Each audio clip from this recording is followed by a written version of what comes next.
সে জায়গা থেকে শুভকামনা দরদের জন্য এবং দরদের টোটাল টিমকে। কবে দেখব? সময় করে দেখব। কারণ বাংলা ইন্ডাস্ট্রি আসলে চেঞ্জ করছে শাকিব খান নিজেই, যেটা মানে অপ্রিয় সত্য কথা। তো সে জায়গা থেকে শুভকামনা দরদের জন্য এবং দরদের টোটাল টিমকে। কবে দেখব? সময় করে দেখব। না, প্রচারণা তো চলছে। ওপার বাংলা আপনারা সকলে মিলে তো করছেন, তা আমার কাছে তো কম মনে হচ্ছে না।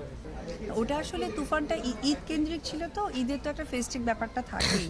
তারপরেও এটা ঈদের বাহিরে রিলিজ হচ্ছে, তো এটা তো অনেক প্রচারণা হচ্ছে।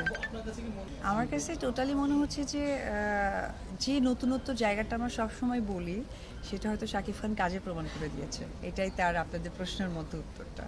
সিনেমার জায়গাটা আমি কেন, সকলেরই তো গ্যাপ আছে। হবে, ইনশাল্লাহ হবে। মানে এটা কি কারণে যদি একটু বলতেন? না, কারণ না, আসলে যেটা হয়েছে যে সিনেমা তো আসলে বললেই হয় না, এটা তো একটা কি বলে, একটা পরিকল্পনা থাকে, একটা বড় একটা ক্যানভাস তৈরি করতে হয় সকলের সাথে। তো সেই জায়গা থেকে হবে ইনশাল্লাহ।